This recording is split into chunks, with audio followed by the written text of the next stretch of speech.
Welcome back to Highly Respected. I'm your host, Scott Greer, and today we're going to have what's guaranteed to be another incredible episode. So I hope you guys sit back and enjoy, and you are listening at this premiere. You got to be super Greer heads to listen at the premiere. So I hope you guys are all doing that at 5 p.m. Eastern Standard Time on this wonderful beautiful Monday we have before us today. I think most of you guys who follow me on Twitter are aware of probably what the dominant topic is going to be about today.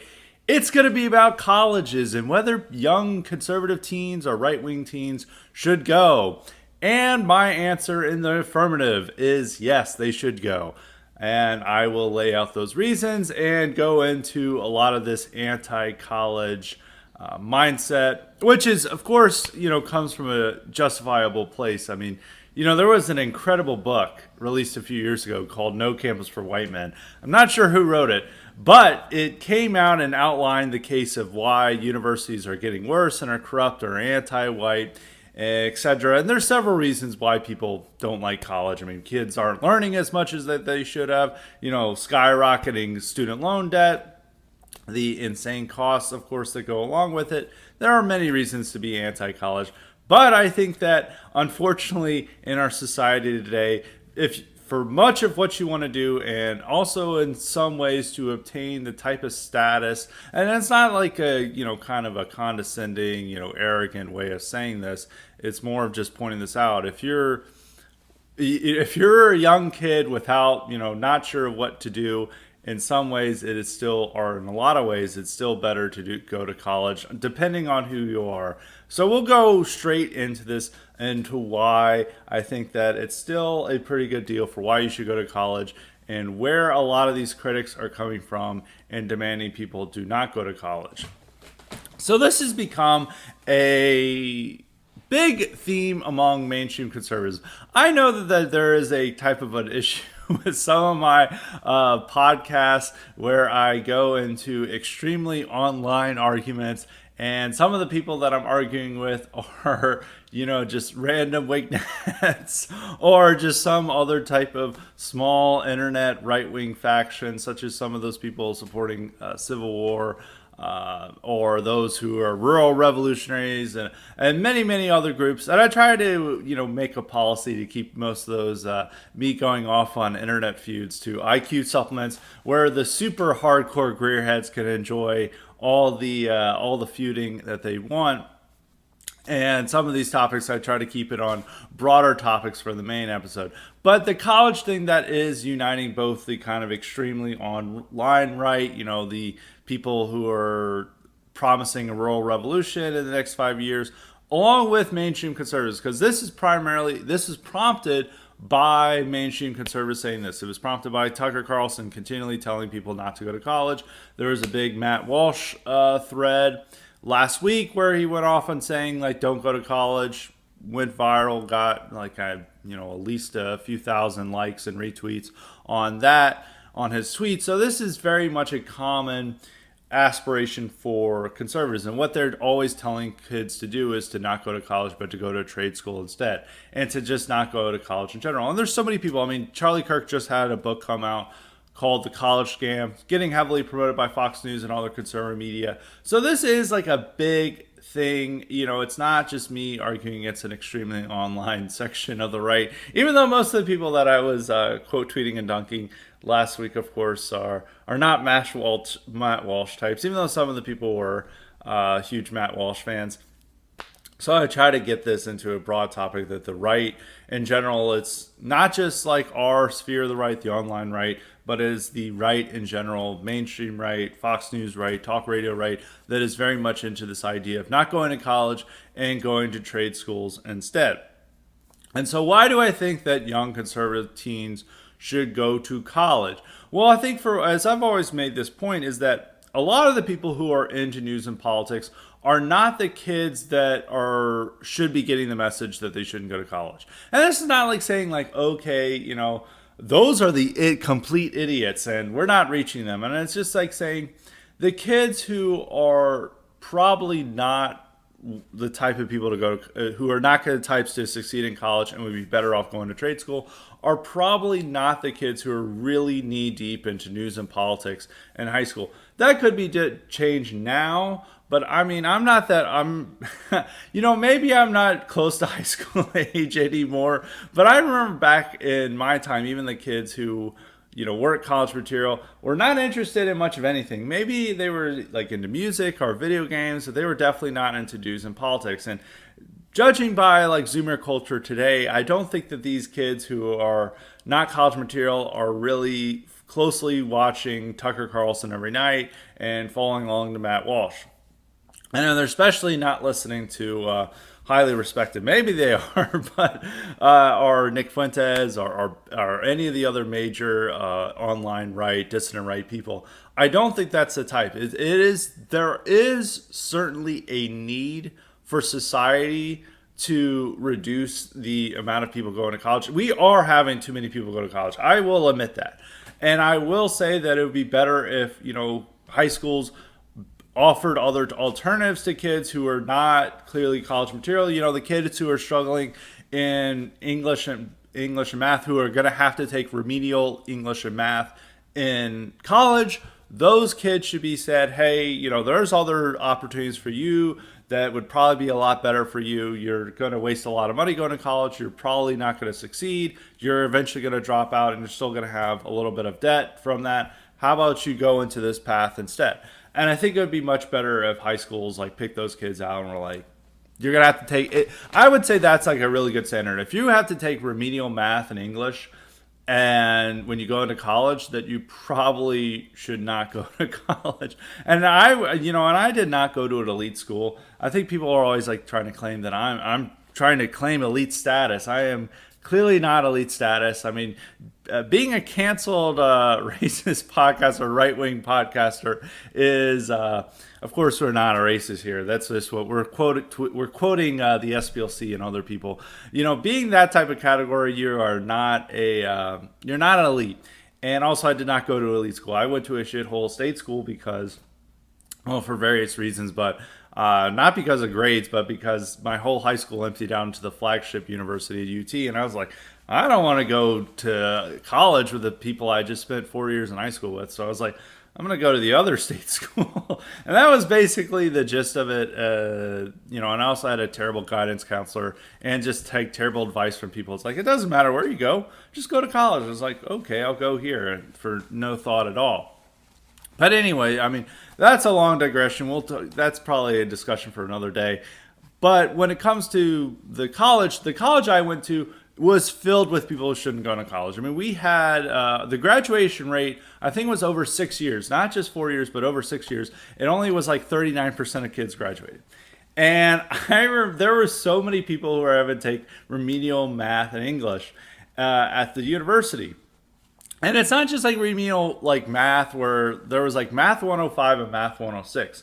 Math 106 was like high school. Like you could argue that like some kid is like really smart in like English and social sciences, and maybe they just were a little rough around the edges on math, so maybe they take 106. 105 was like having to freshen up on the multiplication tables. Like 105 was really bad. If you were taking math 105, you probably should have not been in college.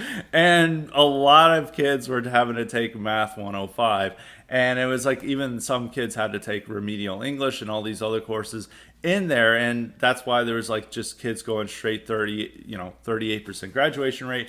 And all these kids were dropping out. And I remember all the kids who, hung out with my freshman year roommates, like pretty much the whole social scene dropped out of college after their freshman year. None of them had particularly good grades.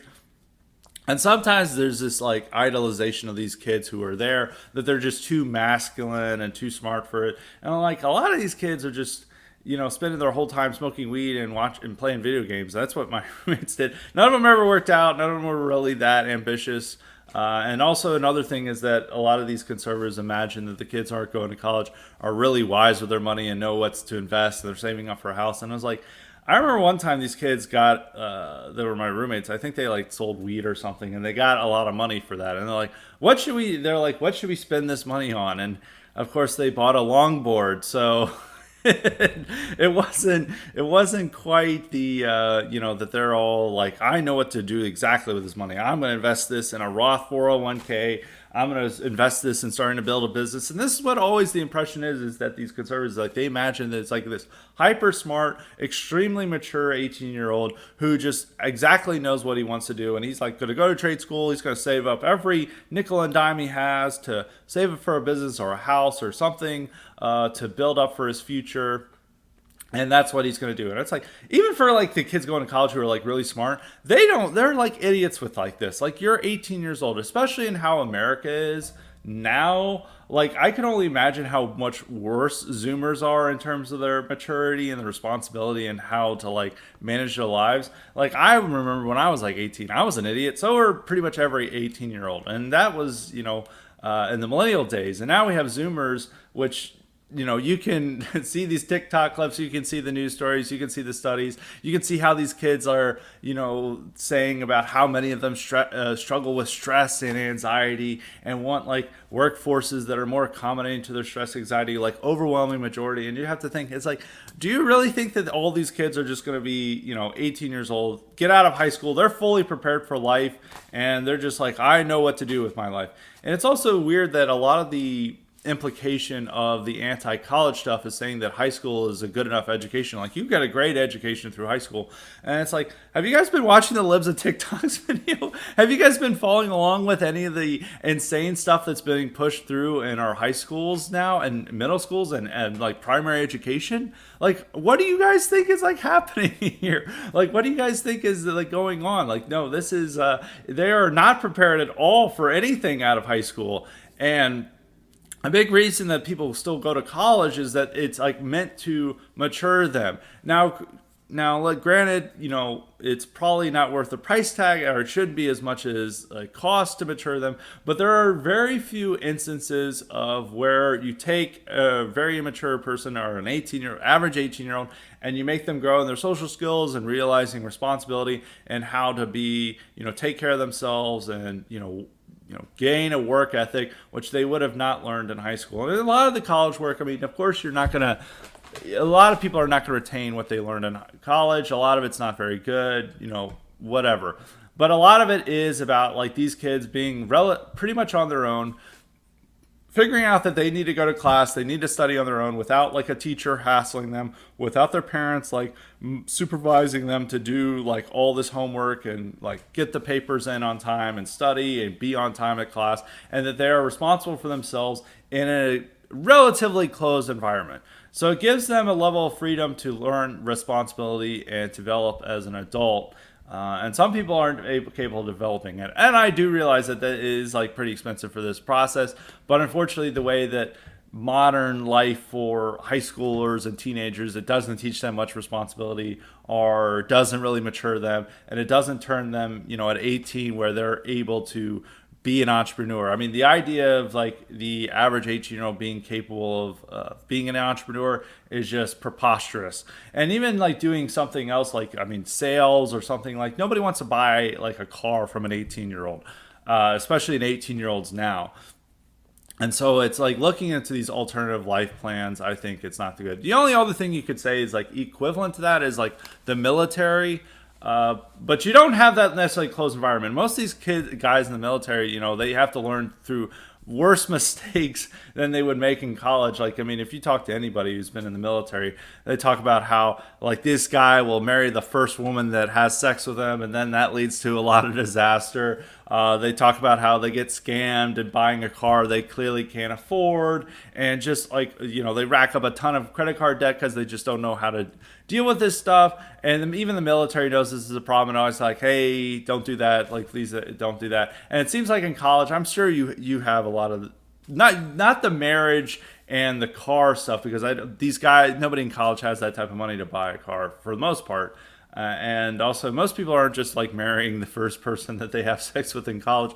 For the most part, they could still rack up a lot of credit card debt and all that other type of stuff in college, but it's a little bit more closed and allows them to be a little bit more reckless and irresponsible, but the mistakes they made are easily overcome, rather than in the military, which you could have a massive debt for life for your car paying out.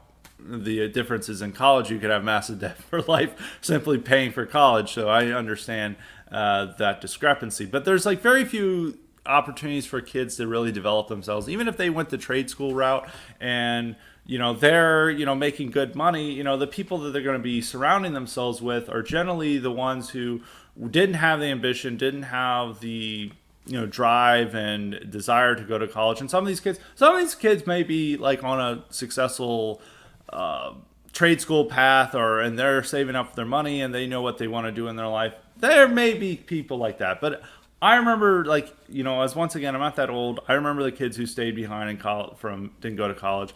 And a lot of people can also tell you for the studies and everything of like the type of person who's like 18, 19, 20, and the ones who are staying behind. They're not necessarily the kids who are just like, I am saving up to, for my own home. They're generally like, they're working a dead end retail job. All their money is being spent on drugs or tattoos.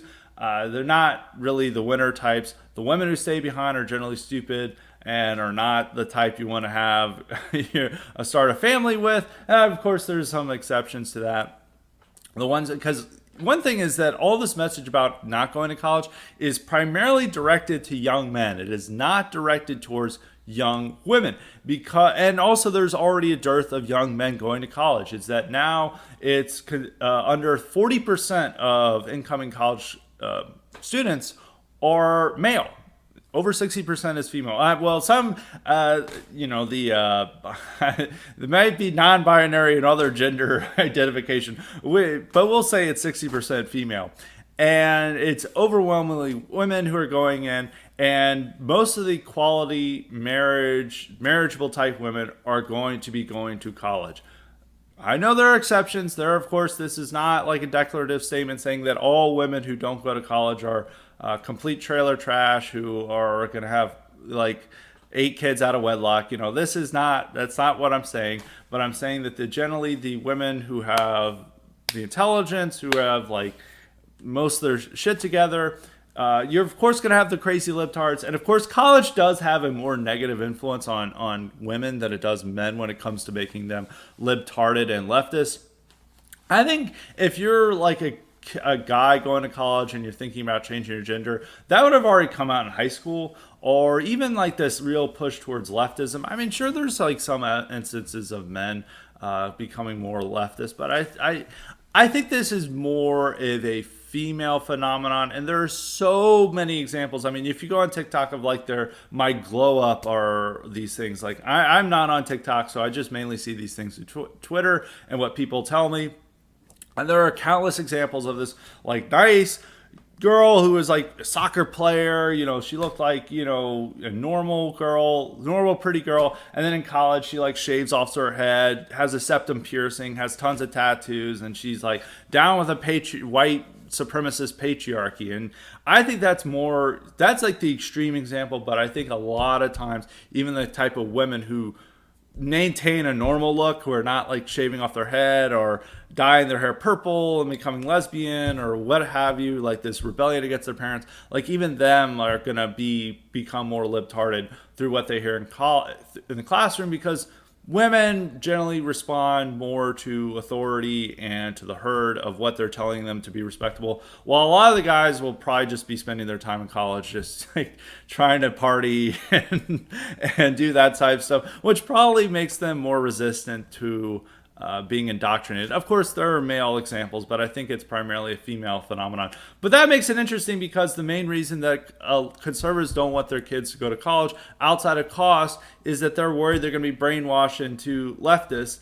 And so they're not telling young women not to go. They always tell the young men not to go. And I think that's an understanding that with like young women, that for like a lot of conservatives, they realize what's going to happen if women don't go to college. It's like their marriage prospects are just going to be like the guy who's working at Chipotle, who like is their drug dealer, or some other type of person that their parents would consider a loser that they don't want them to marry. And they feel that the best way that their daughter can marry the most marriageable man is to send them off to college.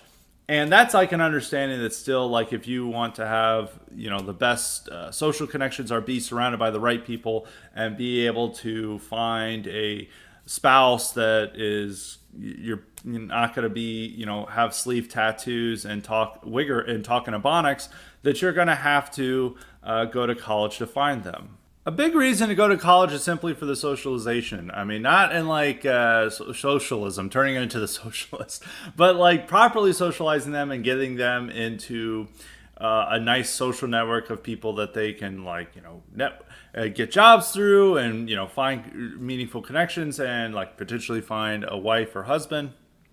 And that's like the main reason to go to college, is that it develops you into that. And for most jobs, they still require a college degree. I mean, it's estimated that 65% of jobs in America, of course, this may change and they may not absolutely require it, do insist on a college degree. So, you're going to be cutting yourself off from 65% of jobs in America if you don't have a college degree. Now, if you are somebody who you are a teenager, you are 16 or 17, and you really like working with your hands, like you like building stuff, you like working on cars, you like, you like making things, like you may have an aptitude for welding, go into a trade school. I mean, you're probably going to make really good, solid money for that. And yeah, that you'll not have to worry about college debt, and go for it. But even then, if you're like the successful type, a lot of the people that you're going to be surrounding yourself with and a lot of the marriage options you're going to have are still not going to be as good as college. Now, you may be fine with that. Maybe you have a high school sweetheart that you would be fine with settling down and marrying. But even for most kids, like now, most kids, like Zoomers, aren't even dating. So most of them don't even have high school sweethearts. So when you hear this advice like, oh, don't go to college, marry your high school girlfriend, it's like, these kids aren't even having dates. Like they don't even have a high school girlfriend. And if they did, she's going off to college. So it's like, who are you left behind with? You're left behind with a 21-year-old single mom with a sleeve tattoo who talks like she's from inner city Baltimore. That's who you're left with. Hey, I mean, the one thing that has to be understood is like, this is not coming down as like snootiness or just like condemning people and like, oh, I'm so much better than you.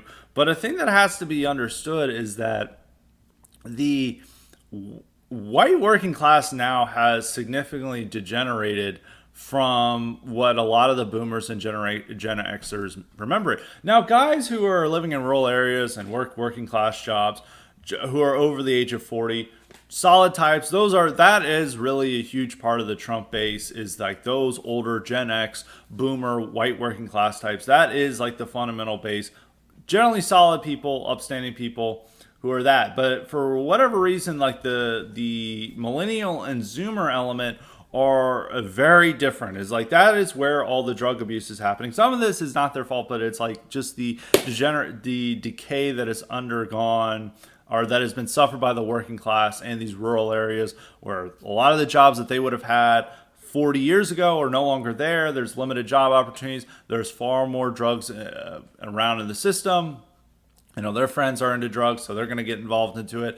And so it's very much different. And also there's like a big wigger element into this thing. Like I was talking to friends who had been up to Pennsylvania, and they were talking about like, yeah, all the women who were here were talking to Ebonics and had sleeve tattoos. I keep bringing this up. Well, there's another incident too. There was like a shooting in fairly rural Maryland. I forget the county it was in. It's like an hour and a half outside of Baltimore, I believe. And there was like this woman who was like videotaping the shooting, and she's like, oh shit, the police are here, I can't believe it. And it's like, oh, what are you doing? And it's like, clearly it's a white woman who is imitating Ebonics speech or imitating magic speech for this. And it's like rural Maryland. It's not like it's not like this is people who are actually interacting with inner city blacks. This is somebody probably, the area looked up, it's not black at all, and this is just imitating Ebonics talk. I mean, maybe if you're fine with that, that's cool, but I don't think most of the right would be cool with that or be around that. And so it is like a degenerated state, which like you wouldn't have had that real strong class difference that you had, and it's not like class difference like of style and culture and stuff. It's just like a difference between like your ability to be upstanding and have like the type of nice family life that people imagine that is their ideal for most conservatives, versus the type of not so ideal life that a lot of the working class lives up. I mean, if people remember with like coming apart, Charles Murray's, I think it came out in 2010 book, or maybe it was 2012, and it was about the like. People all saw this as like the precursor to Trump. It's like showcasing how like the terrible damage that has been done to working class communities through deindustrialization and all these changes and drug abuse. And he always highlighted Fishtown as like this like as the area for working class, and it's saying like how marriage rates have plummeted, like divorce rates are through the roof, and there's like just like dysfunctional families, high drug abuse, a lot of health problems, obesity, and all these things. And it is not this type of wonderful, tight knit community you would have imagined that it would have been in the 1950s. It is instead starting to resemble a lot of the black dysfunction without the crime, without the like the high crime rate, and it's still not as bad, but in a lot of the ways that Murray was talking about in his book, it's starting to mimic or have a greater resemblance to inner city black communities. And that's not saying now that of course that's not saying every community is like that, but it is becoming much more common. And that was like a part of the Trump 2016 appeal, is like saying, look at how bad it is in the forgotten America. They've got the opioid epidemic. They've got deaths of despair. The deaths of the despair is a skyrocketing death rate from suicide, drug abuse, and diseases caused by alcohol, and it's happening to middle-aged working class whites, and it just like went through the roof. It's like sky high.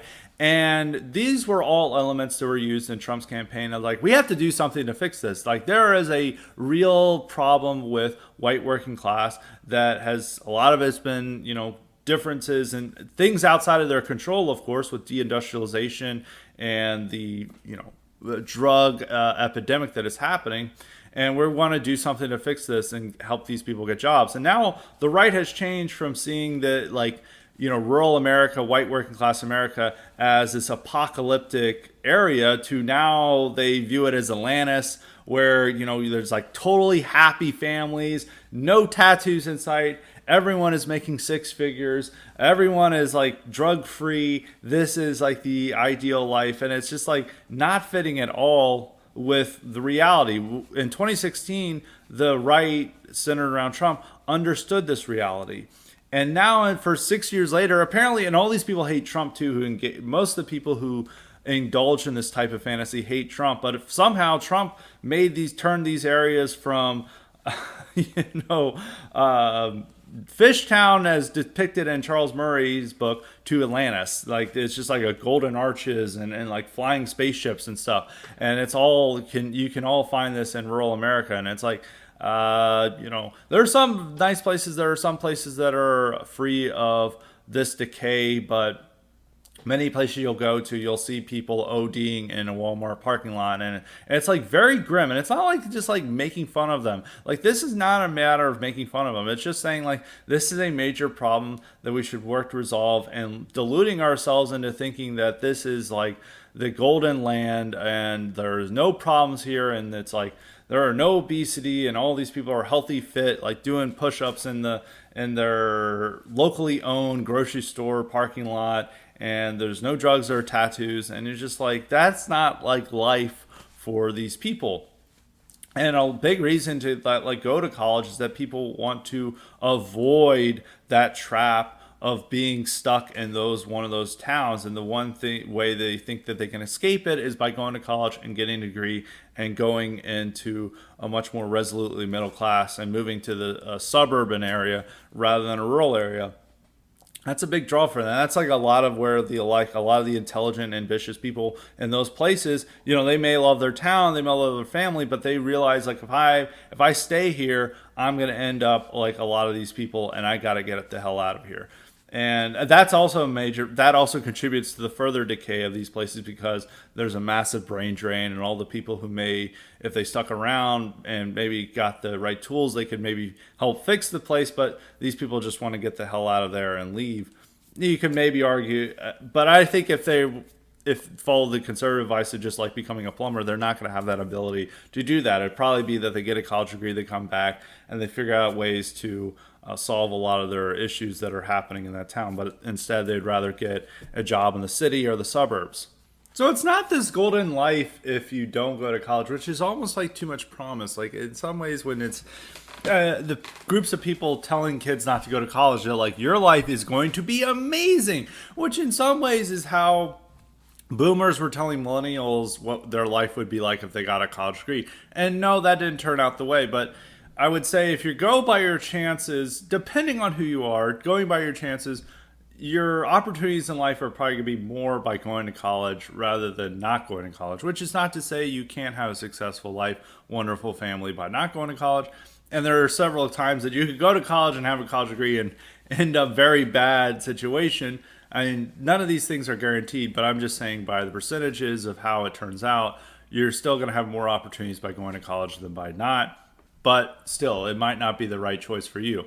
But if you're a conservative teen listening to this, who's 16, 17 years old, I strongly urge you to go to college. But I will go on to another point, or to finish up that point before I go into that, is that what they're saying at this point is by telling that the golden life is going to happen for them.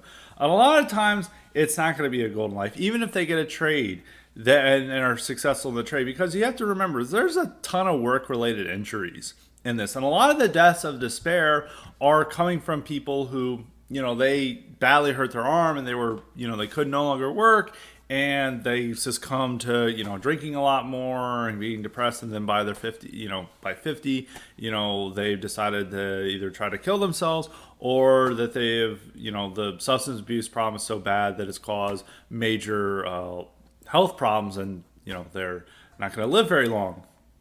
And there are several cases of this, and in some ways, and it's very, very common. And it's like, when they were talking about these problems going on in rural America, working class whites, about all these people living on disability, some people say, well, they're just making up the disability. A lot of them have genuine disability from just the type of work that they have, where they just can't work anymore, that they hurt their back so bad that they can't do construction or what have you, and they're having to live on disability. And of course, this is creating a grim life situation for them. And then they go on to become a death of despair statistic. That could very well happen to them. And also, these people are telling them, you're going to have this great life, making all this money and have a beautiful wife and stuff. You're still, even though that person could still be very wise and smart and avoiding drugs and avoiding alcohol abuse and, and saving up their money, not spending it on weed and stuff, a lot of the people that are going to be surrounding themselves with at their work site or at work, or just the people that they're going to be interacting with, the ones who didn't go to college, are going to be engaged in those destructive behaviors. And that's just something that a lot of these people who are recommending this life to kids just don't understand. And I have to say is that a lot of the kids who are listening to this, who are very much into news and politics, are just not suited for this life. A lot of them lean more towards the nerdy side of things.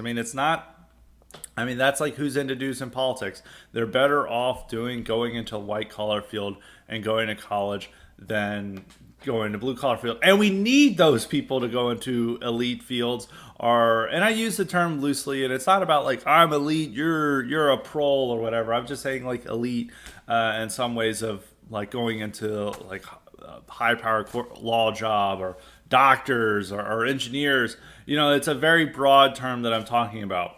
But before getting into that, and I keep saying but before getting into that, I do want to address the types of people who are recommending kids not go to college. And there are three groups of people that I want to emphasize who are doing this. And I had a tweet, but I do want to explain this. Some people didn't like the tweet, probably primarily for the third category. But it is, and also another tweet I have to emphasize is that a lot of the conservatives who are telling kids not to go to college went to college themselves and do not work in a trade. I do want to emphasize that, but there are three groups of people who are primarily telling them on the internet or wherever that this is the life advice. And it's one, millennial college graduates who got screwed over by the great recession. That is true. I actually would count as one of them. Even though I did not graduate into the height of it. It was a terrible job market for college grads coming straight out of school. I remember I could not get a job anywhere. I had to keep taking internships. I remember one time I was even in the workforce and I was wanting to move back to Tennessee. I had to beg, or not near beg, but aggressively ask about a job that wasn't even it was an entry level administrative job at some just transportation company. and I was like, hey, what's the deal with this? Can I get this job? I've already got a work resume and stuff, and they're just like, we'll get back to you. It was just like a terrible job field. No matter how good your grades are, no matter how much work experience you have, like nobody was gonna hire you.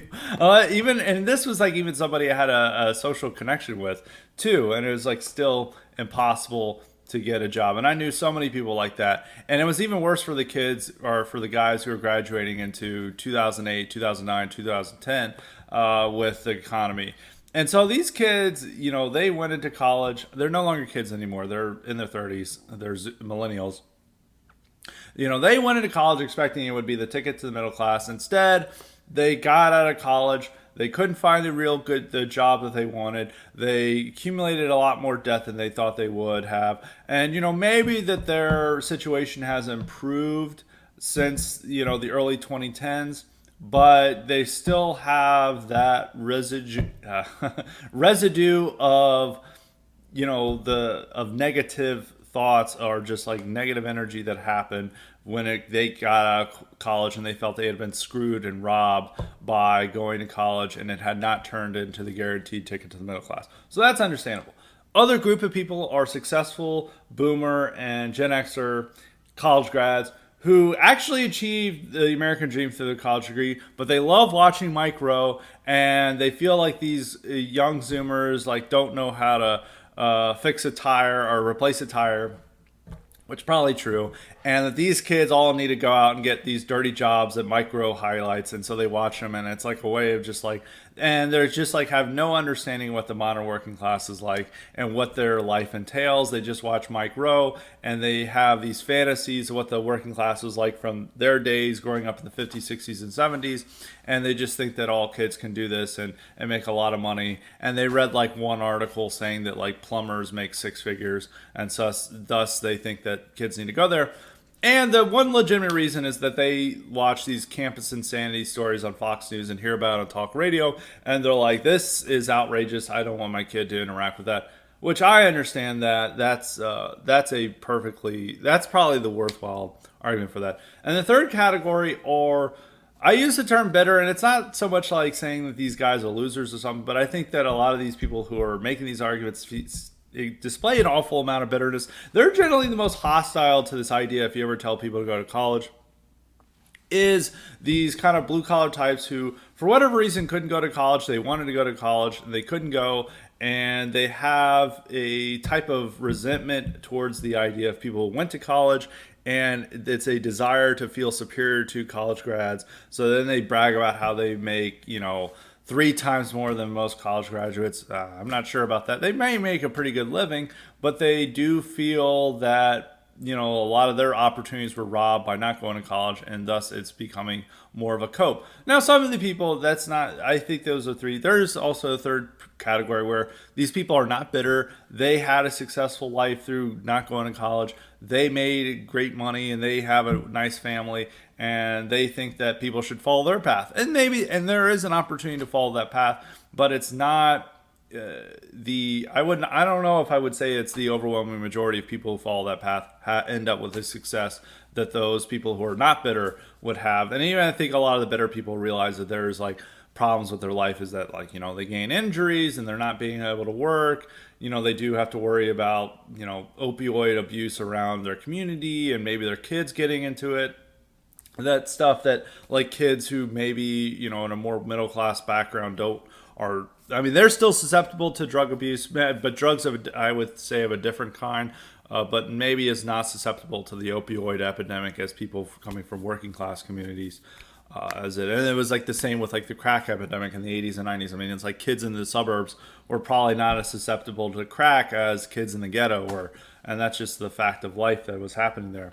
So those are the three groups that are there, and I think it's worth understanding that that's why the people are coming at this. And it's a big just like conservative push, because they feel that colleges, based on works like No Campus for White Men and others, that they are left-wing indoctrination factories that are extremely anti-white and want to pro-Antifa and pro-BLM and all those things.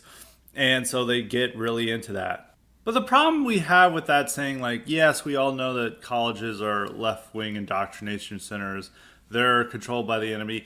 But that could be said for everything about this country, from the companies you work for to the sports teams you write or you watch. Like, several people who are attacking me had sports teams in their bios, and they're like, colleges are left-wing indoctrination centers. It's like, okay, but you're watching the NFL, which has like BLM propaganda playing throughout the game. Okay, so that's like controlled by your enemy. And if I even dare suggest you stop watching the NFL, you will get angry and say, how dare you tell me to do that? I want to watch the NFL. Or even the companies you work for. A lot of these companies have the diversity, inclusion, and equity things, or DI or DEI. Sometimes they prefer DEI rather than DI as their acronym, diversity, equity, inclusion. They have those programs as well, and they also are very left-wing. They donate to left-wing causes. So it's very hard to avoid left-wing indoctrination in America, or these left-wing institutions, because they control most of the institutions and they have tremendous power throughout society. So no matter what you do, you're likely going to be working for or working with what you would say is the enemy. And the way to change that is not to escape, but to get in there and reform and to challenge their authority, not just to escape out into the woods. And too many times, I always say this, is like the right's default position is retreat for everything. They control the colleges, don't go to college. They control middle-class professions, don't go into middle-class profession. Cities are left-wing. Go to the woods. Escape to the woods. Their government public schools are terrible. Escape from the schools. And in some scenarios, this is right for the individual person. Like for a public school scenario, like maybe homeschooling is the best option. I'm not criticizing homeschooling, but it's also not an option that everyone can follow, because a lot of people don't have the resources or time to educate their kids, or a lot of them probably shouldn't be educating their kids or getting into these homeschool ops, and maybe they don't have the opportunities for that. And also, we pay for public schools. Like, our tax dollars are still going to go to public schools whether you're homeschooling or not. And so we should be able to have the power to challenge and reform public schools rather than handing it over to the enemy completely. And so this is what happens whenever the enemy has something. Instead of just challenging, reforming, we then escape. And colleges do need dramatic reforms, and that can only happen through the powers that we have, through the state legislature, through federal power. And maybe if a Republican gets control of the Department of Education, we can enact serious reforms. That is the best option to do. Is like, we have to change the way college operates. And it's not like the greatest factor ever that this is like a fact. But if you want to succeed in American life, if you want to have, happy family and have all the great things that American dream promises, even though, of course, we all know the American dream is not as accessible as it was for our parents and grandparents, and that our government and power and regime are trying to destroy the American dream. But if you want to have even a chance, a semblance of a thriving, happy life, you're likely going to have to go to college. That's the simple fact of it. And before I reach my conclusion on advice to young people, I do want to say is I'm going to do this set topic for the IQ supplement this week, because I've been reading a Sam Francis book, and it delves nicely with this topic on two factors I want to discuss. And I do think conservatism is, I had this tweet thread, conservatism is increasingly an ideology of downward mobility, or for the people who are downscale Americans. And not just like the underclass. It's not a multiracial working class yet, because it's not really including blacks. It is including a substantial number of Hispanics, but it is not, I would not go as far to saying it's multiracial working class. It's increasingly becoming the party of the non-college educated, minus blacks.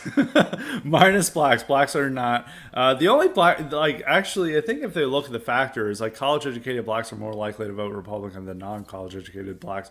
I know that's been a factor in, or for at least for men, I believe. I'd have to go back to looking at the stats on that, but it's not going to include blacks in this. And it's increasingly the party of the non-college educated. And a lot of conservative pundits love this idea. It's like, yes, we're the party of the working class. We're the party of the working man. Yeah, this is so awesome. And it gives them some type of status because, it lets them to act like they're victims by their saying working class status. And there is a certain virtue that is ascribed to the working class that is not subscribed to the middle class. That it gives you some appearance of greater moral authority in arguments to say that we're representing the working class while you're representing the elites. And so some people feel that it gives them an inner moral superiority to be the party of the working class. But it also means that you have no power over anything, over much of anything, because everything is still determined by college grads, or not all college grads, but college grads are typically elites. Or I would put it this way, is like not all college grads are elites, but all elites are college grads. And those are the people who are dictating what's our cultural institutions operate in. They're operating our financial sector. They're dominating the law. They're dominating politics. Every factor of life that determines like what your kids are learning in schools or seeing in TV, what our laws are being made, how things are going to be run in a courtroom, how things are like our financial system, our economic system, how like our bureaucracy is run, how our culture and society and moral values are spread around the world and spread to our generations. Those are all determined by elites. It is not the truck driver who creates culture. It is unfortunately the elite. It would probably be better if the truck driver was in control of our culture, but that's not how it is. And so when these people go to see movies, when they go to turn on a TV show, when they send their kids to school, when they're trying to, even do some type of legal matter, all these things are going to be dictated by the standards set by the enemy. And by ceding all this power to them, instead of just waiting around for a workers' revolution, that's not going to happen, which I'll talk more about in this IQ supplement later this week, are going into this type of fruitless class war. Instead, you're just turning conservatives into the serf class for the elites. And all these arguments were about going into trade school or by banning colleges, about saying about how awesome life is gonna be, how you're gonna make all this money and everything's gonna be great. But at the same time, you're going to be in a unique position to wage revolution against the evil elites. So it's like, why would people want to overthrow the system if it's making them earn a great yearly salary and buy a home and have a nice family? That's not the creation of a revolutionary class. That's a creation of a happy, content class.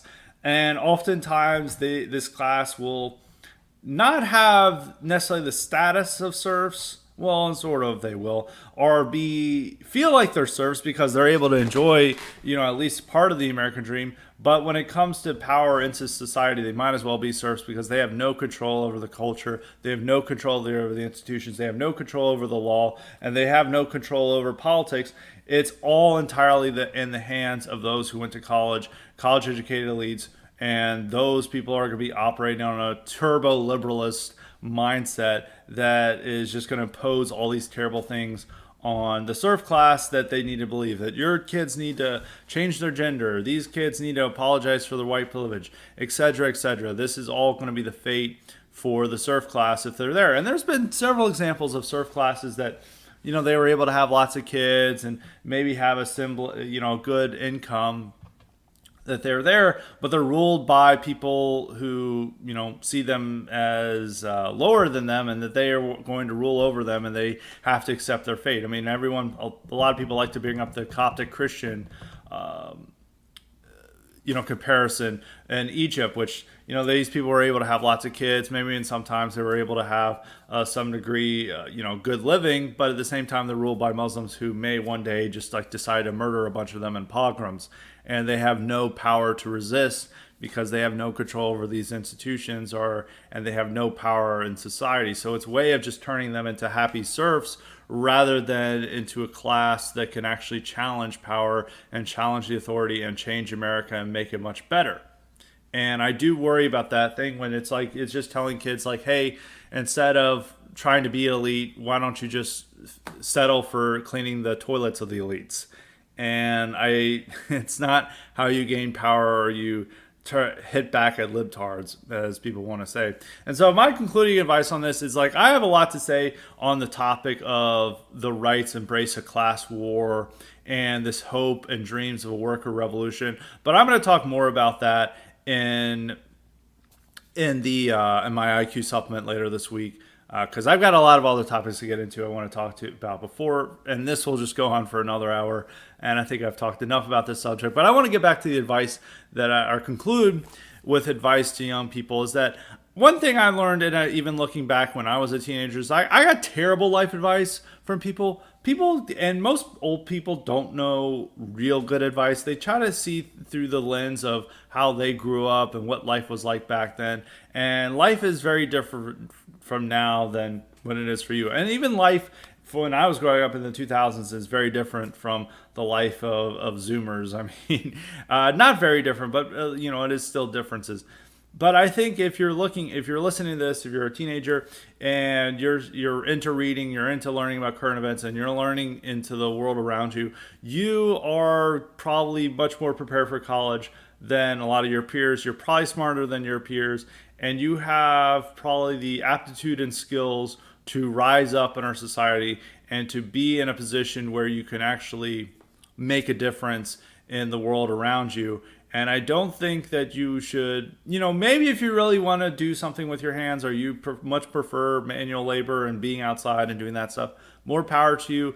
But, if we really do need people to go and try to get these elite positions in our society, whether it's lawyer, doctor, finance, engineer. There are so many sectors of our society that we need people to go into who have the right politics, and we need people like that to go into college and to go and get a college degree. And yes, you're going to have to deal with a lot of left-wing BS in college, but so will you have to in pretty much every sector of a modern American life.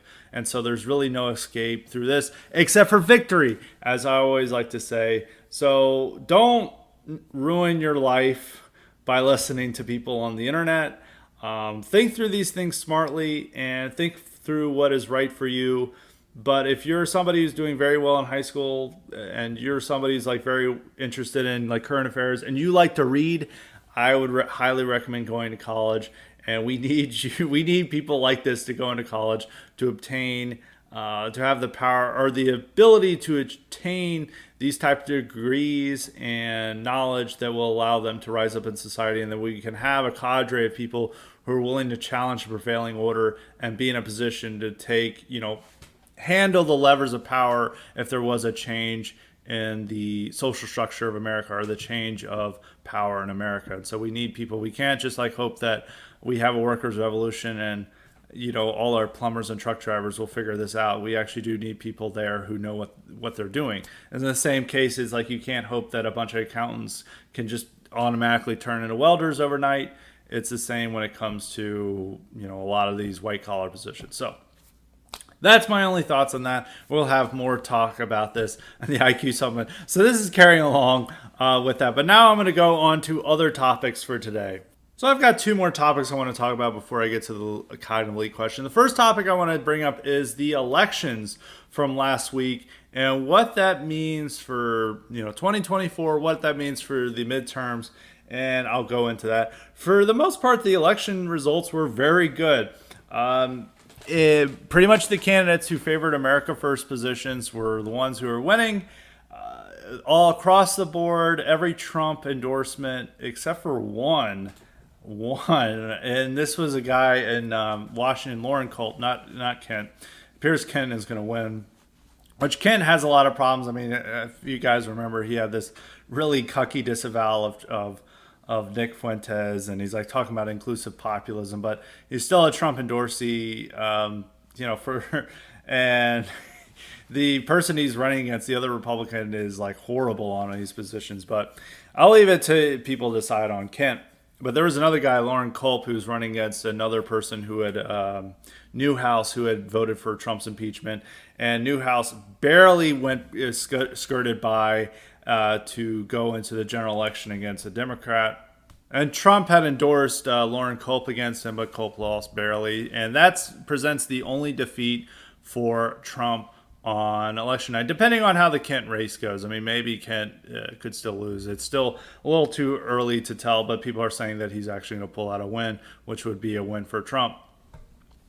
And another interesting point I want to make is that in Tennessee, there was a primary there on Thursday, and people who have been maybe listening to the show or maybe followed on my Twitter account knows about my jokes about Robbie Starbuck, who didn't even run under his real name. It's like Robbie Newman, I think is his real name. For some reason, he goes by Starbuck. He ran in a very suburban, ritzy district of Tennessee, which includes a lot of the wealthy suburbs of Nashville, both in Davidson County and Williamson County. A lot of the areas I actually grew up near are in his district. And he, pretty much all of right-wing Twitter or Trump Twitter said that Trump had effectively canceled himself among his base by not endorsing Robbie Starbuck, that there would be a major revolt against Trump. Well, Starbuck didn't even get on the ballot, but he then ran a big, heavily social media promoted write-in campaign, but he only won, it's roughly 3.5% of the vote, not anywhere close to the top vote getters. All the top vote getters got at least 20% of the vote, and even if he was on the ballot, he probably would have only finished in fourth, maybe. And it doesn't appear that that the base was revolting over Trump and writing in Robbie Starbuck. And once again shows that like Twitter is not real life. Is that I already knew that Twitter was not real life when people were saying that like the entire district is ready to go for him, and it's like I don't think that they're like I know that district. I don't think they're gonna go for some dude named Starbuck who has a ponytail. That's a very like country club district, and so they went along with this meme. And this once again proves like every time they say like Trump is over, that his nominations or his endorsements are going to lose big time. Like Trump made a huge mistake. Like they said that about Dr. Oz in Pennsylvania, which Dr. Oz isn't running the best campaign, but the base isn't really, punishing Trump for that. And they said like the whole base is going to revolt against Trump. Like Trump really, really screwed up here. They went for Oz. Same thing happened in Tennessee, even though his candidate also was not on the ballot. Either was kicked off the ballot. Like people just went on and forgot about it. And every other candidate except for one in recent contests has lost. So and this is like, and I think his grand total is like in this election cycle is like 170 to 10 losses, or wins to 10 losses, something in the hundreds, and he's only had 10 losses. And really the only big losses have been in the Georgia statewide races and for Georgia governor and Georgia secretary of state, where he was really trying to punish Brian Kemp and Brad Raffensperger for what they did in 2020. And both Kemp and Raffensperger won, and Kemp won by an astonishing margin. Like there was no hope, and he ran against a former senator too, in the governor's race. And David Perdue got just destroyed in that race. And in the Secretary of State, it was a little bit closer, but Raffensperger still won, I think even by a slightly comfortable margin. And so he just got destroyed in Georgia for some reason. His endorsements did, or at least, and even people, I think there was like an endorsement he made in the insurance commissioner race, and that guy lost by a big margin as well. So it's like very interesting that his endorsements didn't carry that weight in the primaries. The only way, but Georgia was not completely immune from this, because Herschel Walker was able to run effectively unopposed for the Senate nomination because of Trump's endorsement, and them saying like nobody wanted to run against Herschel Walker. Which, maybe somebody should have run against Herschel Walker. I'll still probably win, but he's maybe not the best candidate for there. So in spite of right-wing Twitter saying, or, a lot of former MAGA Twitter is a better way of saying it, populist Twitter saying like, Trump's done, everyone hates Trump. It's like, you don't want Trump's endorsement, you just want DeSantis' endorsement. all those endorsements keep winning, and they do make winners of guys who would probably have finished second or third place. Like, think about JD Vance. JD Vance was in third place, and then he shot up by a huge amount, and he became the front runner and then eventually the nominee. Same thing happened with Blake Masters, and same thing happened with a lot of these candidates who would have otherwise had no chance in the world to defeat their challenger or their opponents, such as like John Gibbs in Michigan and elsewhere. It's not like they're like, oh, Trump, don't give me endorsement. I don't need it. They desperately needed that Trump endorsement, and that proved the key. And same in Pennsylvania. If Dr. Oz did not have Trump's endorsement, he would have not won. And so he is the deciding factor there, and there's no other person in the Republican Party like that. It's still Trump's party. If Ron DeSantis is looking at these results and figuring he can beat Trump, he has to wonder, why is Trump the deciding factor in all these primaries, and why are all his candidates winning?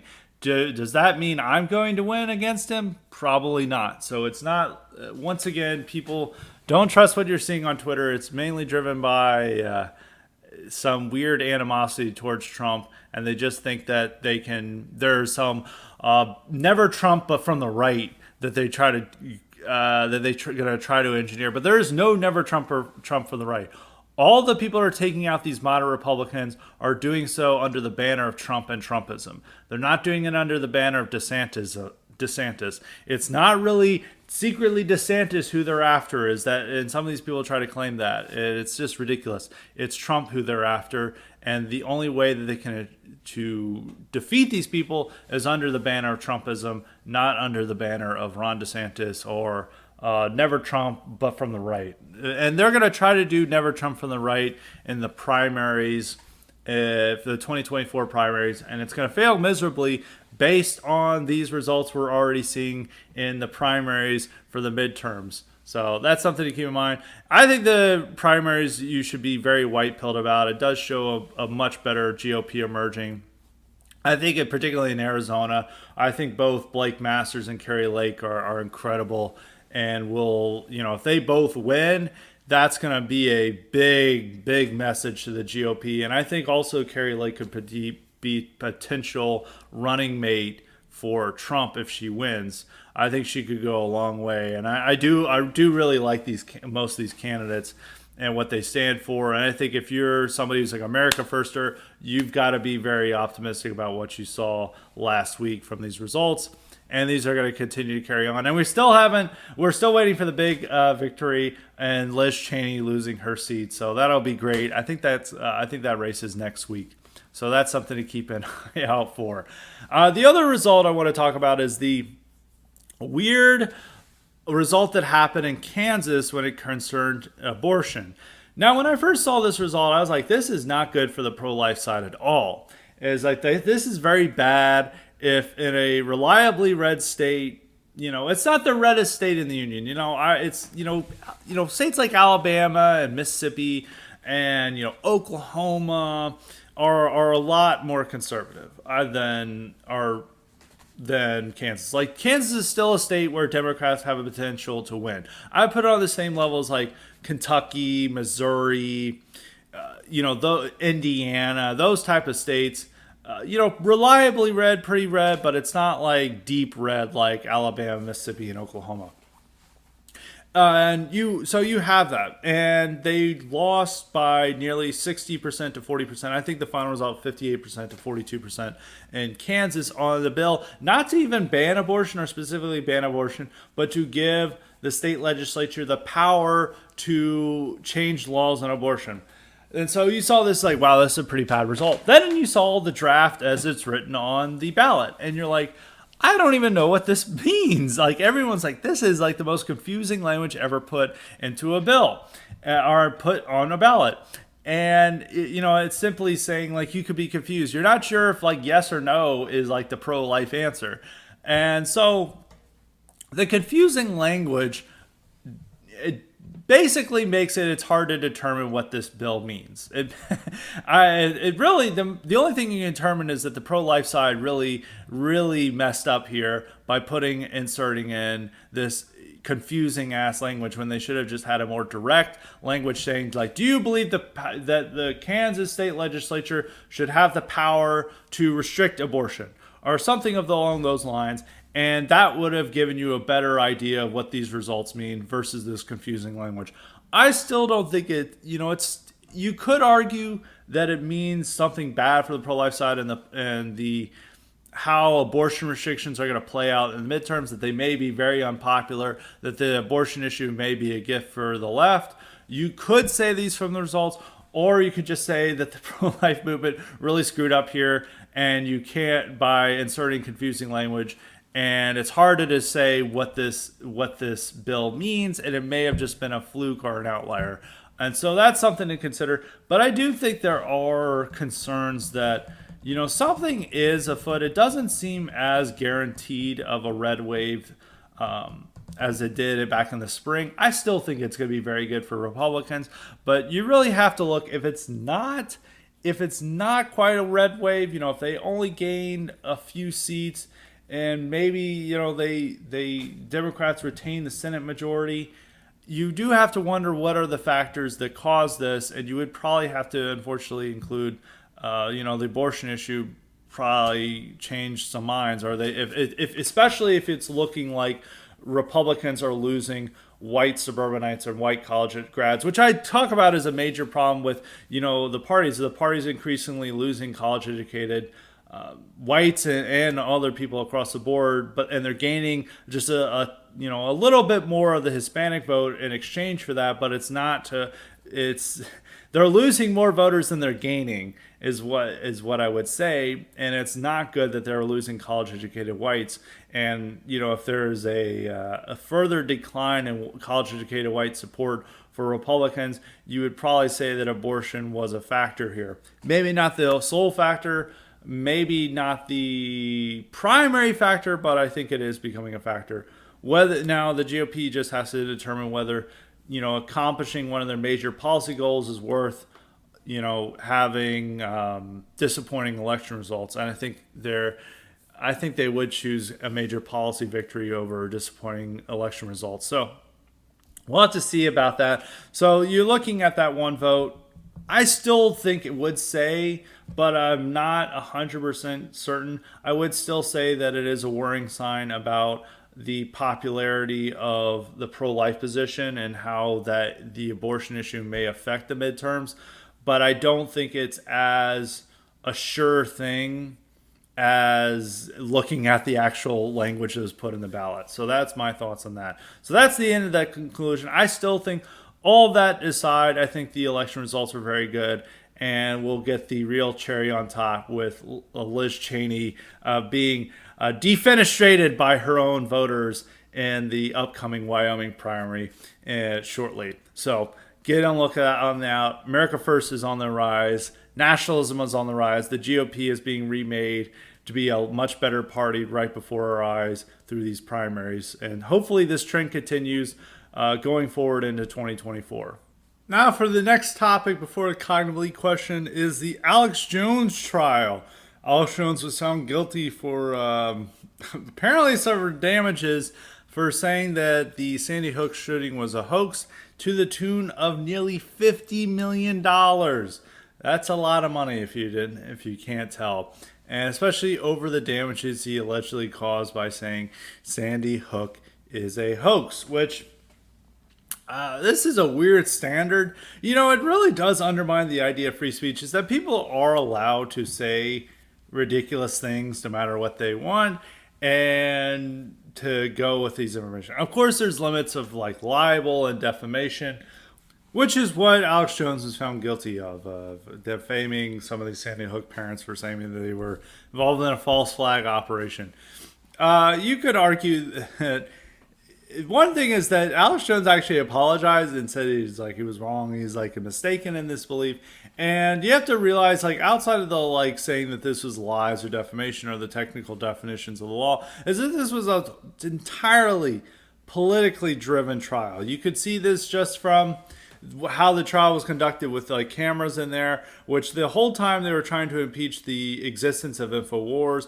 They're saying, you're criticizing this judge. The judge has flames overhead on an InfoWar graphic. How dare you do this? And the whole time they're just trying to say like Alex Jones is the worst person on planet Earth and that he is guilty of the worst sin of imaginable by saying Sandy Hook is a hoax. And that's what the whole defamation trial was pointed out. And even people involved in this trial, they said the intent of imposing these penalties is not, to be correlate with the actual, damages that may have been caused by Alex Jones. I don't know what damages you could say he was caused by saying it's a hoax, but saying that the intent is to put Alex Jones and InfoWars out of business. That's why they wanted to do this. That's why they went with the astronomical cost of nearly $50 million that he's liable for. And you have to argue, like, how is that, as much to be cost to be saying it's a hoax? One point is that, I was talking with a friend about this, and he was saying that, there is a libel-proof plaintiff concept with some people, is that if you're like a serial killer or a child molester or something, you sue somebody for claiming you're like an evil person or something, or they say something terrible about you, and then they go after you, and you're like, I'm suing you for damaging my reputation. Say this person's like a serial killer. Maybe it is a lie about this person, but they'll be like, look, this person's a serial killer. They're a libel-proof plaintiff. You can say whatever you want about them. And they have tried to do this against some people who have been accused of being racist, is that they're libel-proof plaintiffs, so that you can say any terrible thing you want about them, and that they're just such terrible people that they are not, and so fringe that that their claims just can't be held up in court. And so they've tested this theory out a few times. But there could be something of a libel-proof defendant of saying that if you're getting smeared and attacked by someone, say, of Alex Jones' nature, that it's not really so much of a smear because it's elevating your status by being attacked by Alex Jones. Is that Alex Jones is considered so uncouth and low status that you wouldn't even... It'd be hard to beat the definition of being libeled or smeared because it's Alex Jones at the end of the day. And somebody said this. I don't know whether this would necessarily be the case with that, but that is what they're trying to do with the defamation trial, is that they're trying to say that, like, him saying this is a hoax just like was so damaging to our life that we have to seek $50 million in damages. There's something that could be said that maybe if there had been an out-of-settlement court and a public apology from Alex Jones, that would probably have been more, and that's what Alex Jones was willing to do, but they refused to do that because the whole point was to put Alex Jones out of business and to harm him and to suppress free speech here. And so this is a very disturbing trial that had occurred. It was a political show trial. It was just like entirely driven not by a desire to restore the truth or to restore the good name of the alleged victims, but to put Alex Jones and people like him out of business and to create a precedent where they could just go out against everybody for this. And they've tried to do this so many times. It's like when Seth Rich's parents try to sue people over saying like that somebody may have murdered their son. I mean, their son was murdered, and when they put out culprits, they were like, "You're defaming my child," and it's like, well, they're just trying to find out who murdered your son, not saying that like your son deserved it or something, that. And so people went all out of their way with this. It does indicate one thing to be careful with, is that when you get into some of these conspiracy theories and stuff and you really go overboard with it, is that it does open you to litigation of the kind that happened to Alex Jones, and that you do have to worry about that. And if you can't back up your case in court to saying that this is true, which is what happened with Alex Jones, you may have a devastating result to occur. So you do have to be careful about that. And it's like sometimes like people are always like demanding you like get into these like crazy conspiracy theories and like you need to say this is a false flag, this is like a hoax and stuff. And it's like, okay, you can do that, and then you play to your audience, and then you're getting sued for defamation, and then you go to court and you can't defend yourself. Then like these results happen, and that's like what happens with Alex Jones here in this case, is that any type of thing that you can't back up in court could end up very bad for you, as it happened with Alex Jones. So you can't see this trial as anything else than a political show trial.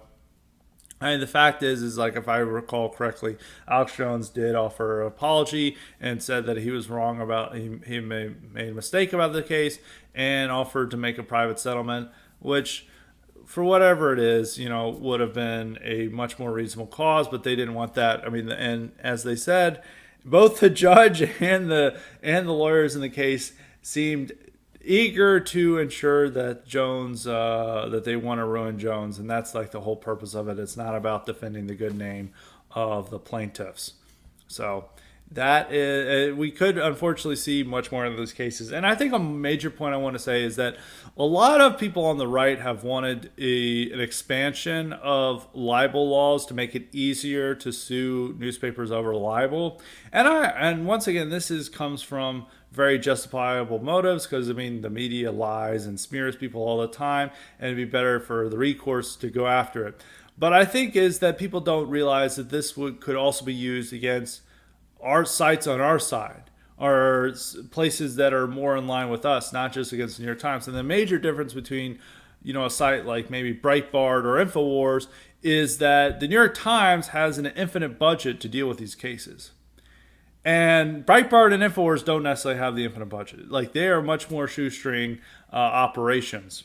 I mean, even though InfoWars was pulling in good money and Breitbart's pulling in a decent amount of money, they do not have the type of resources that the Washington Post, CNN, New York Times have. And also another thing is that the left has a lot more resources to do these type of trials, as they were pumping in money against this trial for InfoWars, as they were pumping into the trial against the Charlottesville organizers.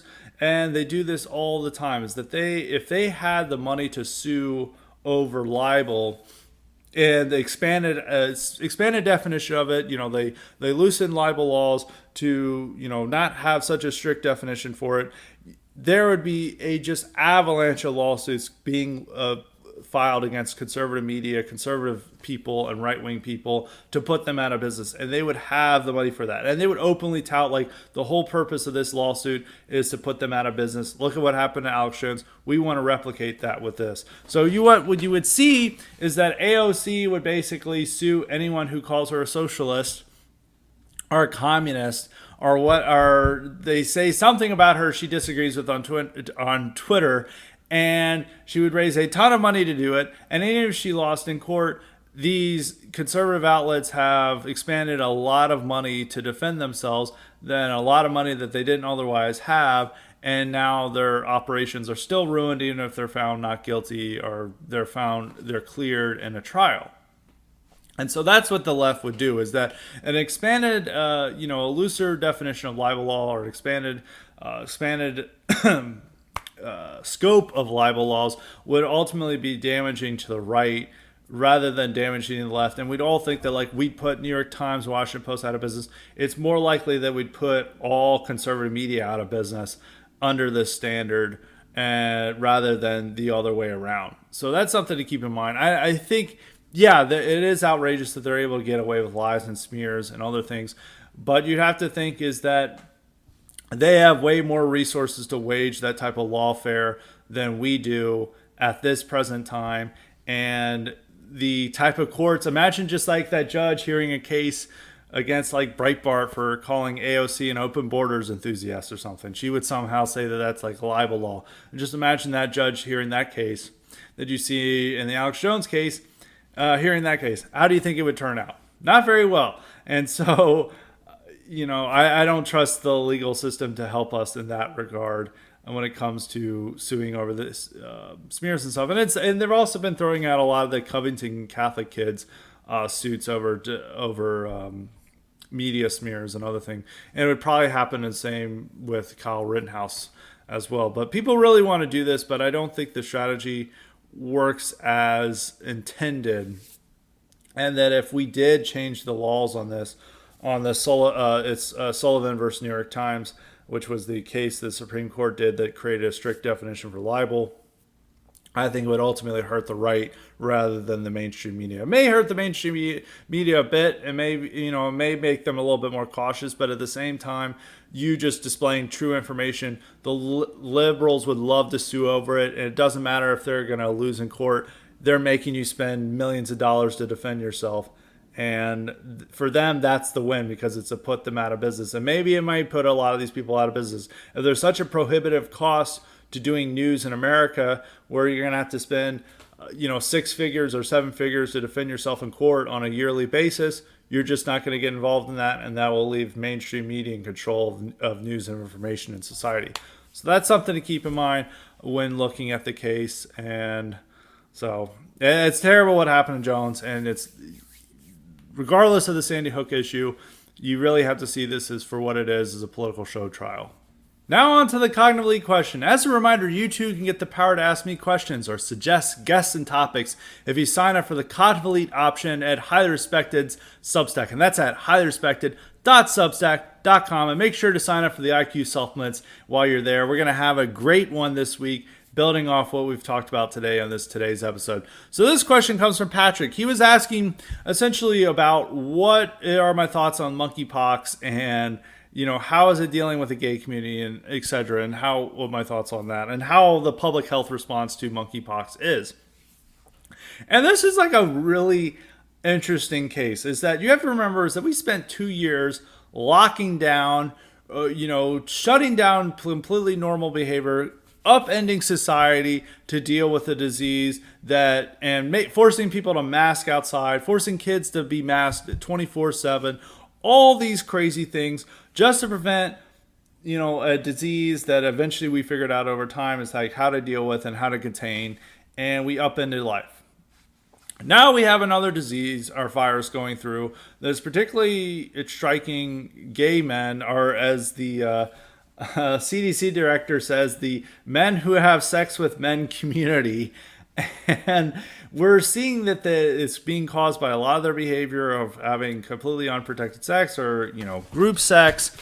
And it's primarily a result of this. I mean, it's like, at least when you look at that stats, it's like over 90% of these guys are coming primarily from the gay community.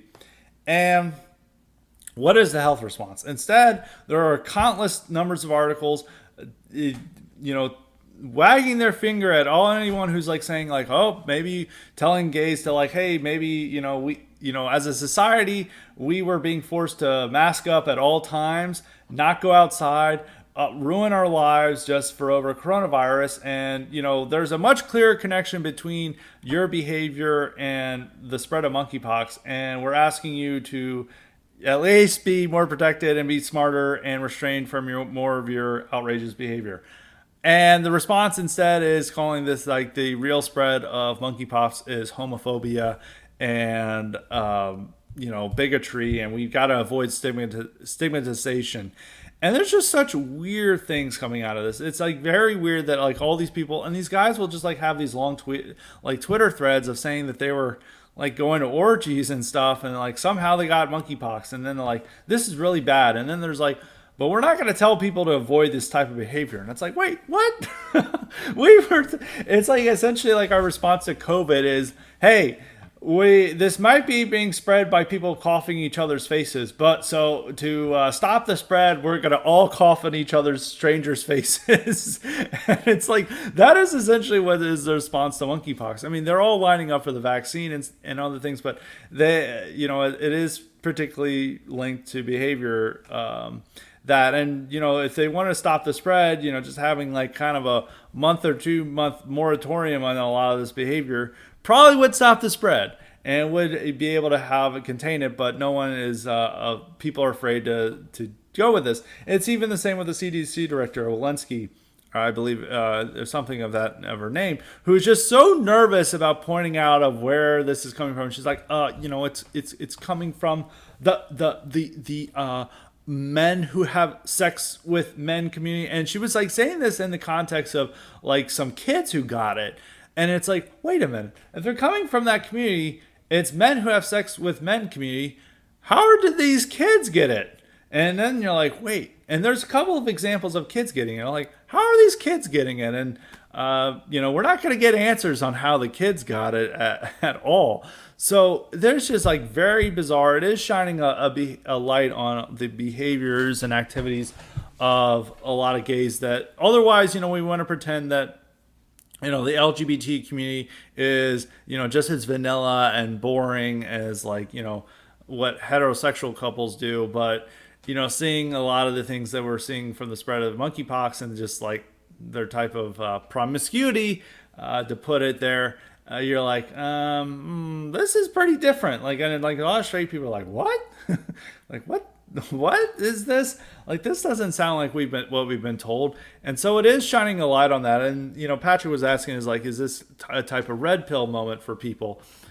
And I probably think it would be, because they spent years and years like trying to create this idea of like gay couples as these like boring heterosexual couples. They're like going to Pottery Barn and they're monogamous and they're just like you and me and all their behaviors and activities.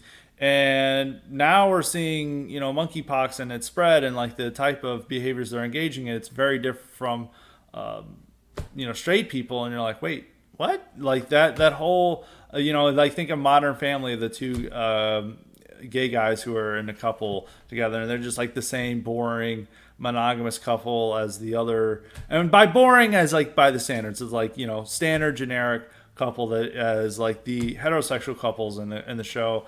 And it's a completely different picture, and also most gay men are not getting married. So we had this whole fight to have gay marriage, and then like hardly any of them are getting married anyway. So it's like, what's the whole point of this? So it is shedding a light on this. I think it will. But it also, gays are being more open about their behavior too. It's like there's like a new movie that was come out. It was like a gay rom-com, and it was done by a straight director, and I think it was like Billy Eichner is involved in it. And the guy went in it with like to do like kind of a straight like rom-com but with gays, and then he's like, no, that's not how gays operate. And it's like talking about like group sex and like sharing partners and stuff, and the straight director's like, what, really? And they're like, yeah, we got to show it accurately, Billy Eichner and others with that. So they're even being more honest in what they're about now, but they also want to be told to not at least desist from this behavior for the time being to stop the spread of a dangerous disease. They just don't want to do that. So that's my thoughts on that. I think it's that one thing is that I think in Red Pill, it will like make people more aware of that, like, the way that people in the LGBT community are not exactly operating on the same standard behaviors that is prevalent with heterosexual couples and heterosexual people. I guess it's weird saying heterosexual people, but hetero people. At the same time, I think is that society is far more accepting of gays than it was at any point. I don't think it'll change that, but it will probably make people like sit back and wonder, like, oh, they're not like the couple from Modern Family. It's something completely different.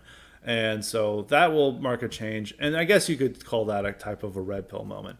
So that is it on that subject. Hopefully that subject, me talking about it, doesn't get me banned by YouTube. Even discussing it, you have to worry about that. That's like another thing. It's like, there was all these frank discussions about like behavior that you should avoid and not do when you are, when it came to COVID. But when it comes to monkeypox, it's a completely different story. You have to worry about being censored by telling people like what behavior is encouraging its spread. So it's just life in the globalist American empire. What can you say? But that's it for today's show. Hope you guys enjoyed. We're going to have an incredible IQ supplement later this week and another great, highly respected episode next week. So tune in for that. So until next time, stay respected.